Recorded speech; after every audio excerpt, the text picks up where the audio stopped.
I've seen a lot of change, been through a lot of pain. Some things are not the same as they were a year ago, but all will be okay. I move on each and every day. The past is where it stays, way back a year ago. I've changed for the better this time. I thought I would never be fine. I strive just to say I'm alright. Oke teman-teman, selamat datang dan selamat datang kembali di channel YouTube Kartiwa TKH, channel yang membahas tentang drone, wisata, dan touring motor. Kali ini kita akan terbang bersama Mini dengan teman saya, Kang Jang. Ini dia pemilik drone DJI Mini 2, sedangkan yang saya pegang ini adalah DJI Mini 2 SE ya. Perbedaannya antara kedua drone ini teman-teman, kalau yang ini kameranya 2,7, yang ini kameranya udah 4K. Jadi bedanya di kamera ya, kameranya ini sudah 4K dan ini belum. Oke, kita terbang bersama hari ini. Semoga penerbangan kali ini membuat hasil ya, membuat hasil untuk kita. Kita akan terbang untuk mengetes seberapa jauh, seberapa bagus ya kameranya ya untuk drone ini. Kita keliling-keliling, nanti tunggu selanjutnya. Oke.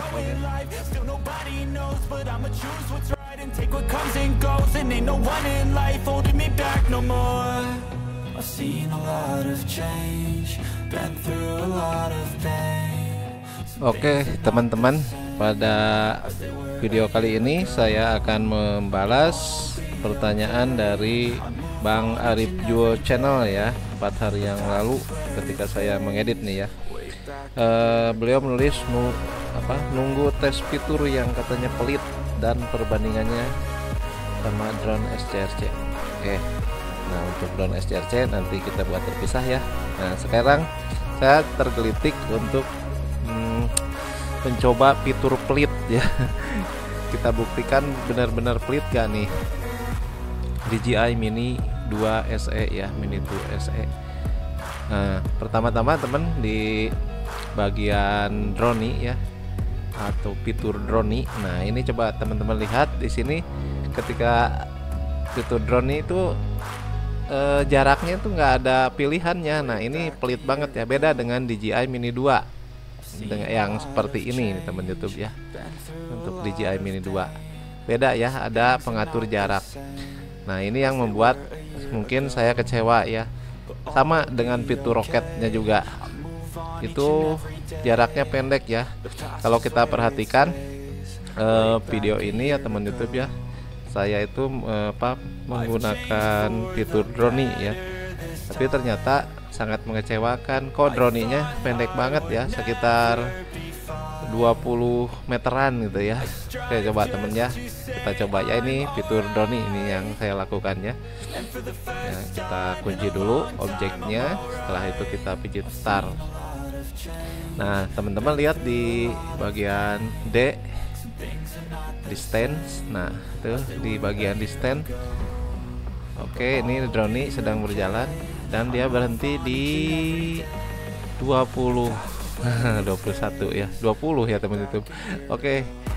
Nah, ini teman YouTube, mengapa DJI Mini 2 SE saya katakan pelit.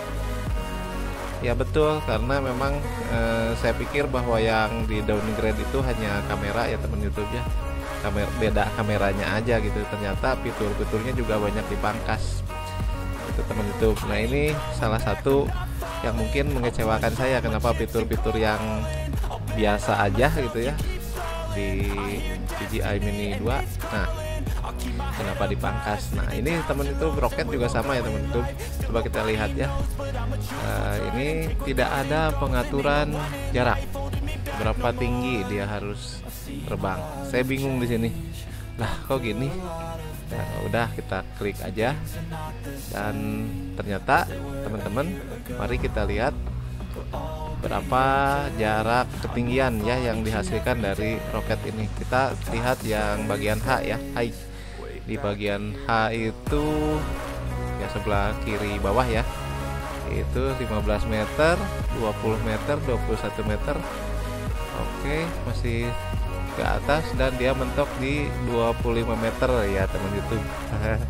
Aduh, ini sebetulnya sangat mengecewakan ya kalau drone ini seperti ini, roket seperti ini.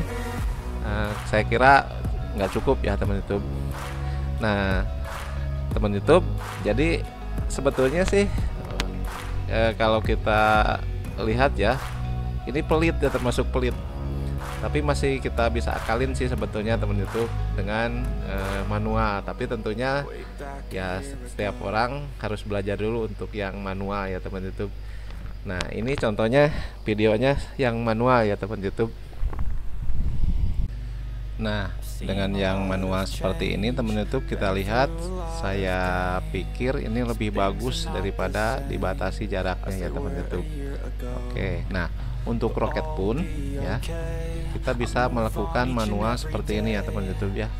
Jadi tidak membosankan. Jadi kalau roket biasa dia hanya lurus dan kameranya nggak berputar. Dengan diputarnya kamera itu akan lebih terlihat sinematik ya teman YouTube. Itu menurut saya ya teman YouTube. Dan kita bisa menerbangkannya lebih tinggi. Nah, ini salah satu kelebihan secara manual ya. Dari fitur aslinya yang diberikan oleh Quickshot itu sangat minim ya teman YouTube ya. Nah, mungkin teman YouTube bisa ngikutin apa yang saya lakukan ya teman YouTube ya. Karena dengan manual kita bisa terbang lebih tinggi dan bisa melihat footage-nya lebih bagus ya teman YouTube. Nah, seperti kita lihat ini ya teman YouTube ya. Ini menurut saya sih recommended ini sampai maksimal altitude sampai 120 meter ya saya pentokin ya, karena saya setting di 120 meter. Nah, itu teman YouTube kenapa manual itu lebih baik menurut saya di DJI Mini 2 SE ini, karena fiturnya memang dipangkas ya, tapi masih kita bisa akalin. Nah, untuk kualitas kamera meskipun ini 2K ya di bawah 4K gitu ya, tapi saya seneng ya teman YouTube kalau kamera sih no problem lah, karena memang ketika kita upload ke YouTube juga, ketika mengupload yang 4K itu lama ya teman YouTube ya karena filenya gede mungkin ya. Itu untuk 2K saya paling seneng upload di 1080p aja teman YouTube ya, dengan 60 fps itu udah cukup bagi saya sih sebetulnya. Udah bisa memperlihatkan keindahan hasil jepretan itu teman YouTube. Nah, untuk kestabilan teman YouTube ya, kedua drone ini sangat stabil ya teman YouTube. Kita bisa melihat bahwa kedua drone ini sama-sama dibekali dengan optical sensor ya, optical flow sensor yang di bawah ya. Jadi sama-sama mengunci image sehingga dia terbang begitu stabil ya teman YouTube. Nah, untuk ketahanan terbang atau daya tahan baterai yang sudah saya lihat ini sekitar 23 menitan ya teman YouTube ya.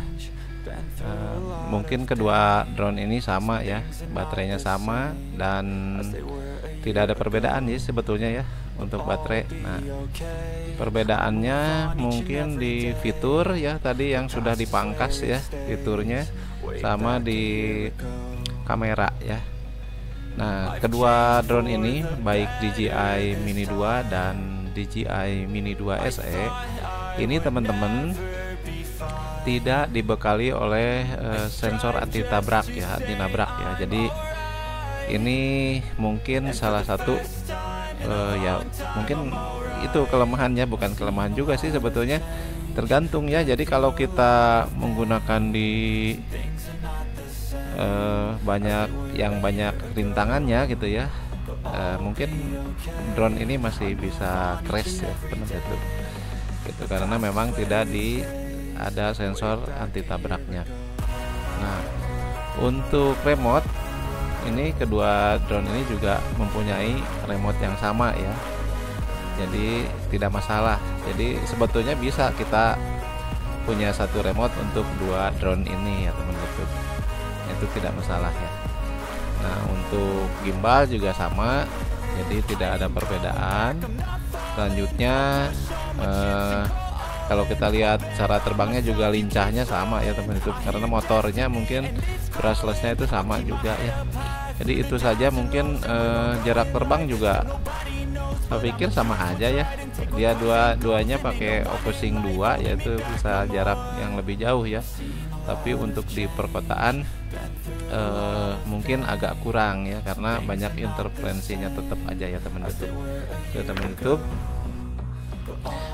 Nah, bagi teman-teman yang akan membeli drone ini atau udah siap-siap mau membeli drone ini, ya kita harus berpikir jernih, atau teman-teman bisa melihat-lihat dulu ya teman YouTube, apakah pilihan jatuh pada DJI Mini 2 atau jatuh pada DJI Mini 2 SE. Nah, untuk segi harga tentunya DJI Mini 2 itu lebih mahal daripada DJI Mini 2 SE, karena mungkin DJI itu menelurkan atau mengeluarkan DJI Mini 2 SE itu untuk teman-teman yang senang dengan DJI Mini 2 tapi budgetnya belum cukup untuk DJI Mini 2. Makanya untuk dari budget DJI Mini 2 SE itu lebih murah ya teman YouTube. Nah, dengan resiko tentunya ya teman YouTube, seperti tadi, yaitu fitur-fitur yang pelit yang dipangkas gitu ya. Dan tapi itu bagi sebagian pilot drone yang sudah mungkin sering menerbangkan drone, nah itu tidak bermasalah ya. Nah, jadi tergantung tangan kita juga sih sebetulnya ya teman YouTube ya. Nah, salah satu keputusan kita mengambil drone yang mana gitu ya untuk kebutuhan kita, ini keduanya bisa teman-teman pertimbangkan ya. Kalau kita memilih DJI Mini 2 itu udah pasti fiturnya lengkap, kameranya sudah 4K, dan fitur apa namanya ya, spesifikasi lainnya sama ya, jadi nggak ada perbedaan itu menurut saya ya. Nah, kalau kira-kira teman-teman nggak peduli dengan 4K, saya sudah cukup untuk 2K ya, 2,7K ya, udah pilihannya mungkin jatuh ke DJI Mini 2 SE karena budgetnya tentu lebih murah. Oke teman-teman, nah terus ada yang nanya bagaimana perbandingannya dengan SJRC F11 S4K Pro. Nah, kalau menurut saya, kalau dibandingkan dengan SJRC F11 S4K Pro tentu tidak bisa dibandingkan ya, karena dari sisi teknologi mungkin SJRC ketinggalan gitu. Tapi ada beberapa fitur di SJRC F11 S4K Pro yang tidak ada di DJI Mini 2 maupun DJI Mini 2 SE, yaitu follow ya, itu follow. Nah, kalau di SJRC saya sudah punya pengalaman bahwa drone-nya bisa mengikuti remote-nya. Jadi kalau kita jalan, naik motor atau naik mobil, drone kita mengikuti dari atas. Itu keren ya. Atau kalau di drone lain disebut active track mungkin ya teman YouTube ya. Jadi mengikuti kita. Nah, kalau di DJI ini nggak ada DJI Mini 2 ya, nggak ada, atau DJI Mini 2 SE. Nah, sayang sekali ya teman YouTube. Padahal kalau lihat harga ya mungkin 2 kali lipatnya ya untuk drone DJI Mini 2. Nah, dibanding SJRC ya, tentunya SJRC F11 S4K Pro yang saya punya. Nah, teman YouTube gitu. Jadi tapi tergantung juga ya pemilihan drone ini teman-teman, itu tergantung kebutuhan menurut saya. Apakah teman-teman butuh untuk fotografi atau bisnis? Nah, kalau mungkin teman-teman di bidang fotografi ya mungkin pilihannya jatuh di DJI Mini 2 SE ya. Itu lebih stabil dan lebih banyak lebih jernih ya. Tapi kalau kejernihan kamera sih sama aja sih sebetulnya teman YouTube. Malahan SJRC F11 S4K Pro itu udah 4K. Nah, itu teman YouTube. Itu aja mungkin review, bukan review ya, sharing pengalaman aja lah teman-teman, bagi teman-teman yang akan memilih DJI Mini 2 SE atau DJI Mini 2. Oke, selamat beristirahat. Semoga teman-teman ada dalam keadaan baik. Jangan lupa subscribe dulu channel ini bagi yang belum ya tentunya. Oke, terima kasih. Sampai jumpa.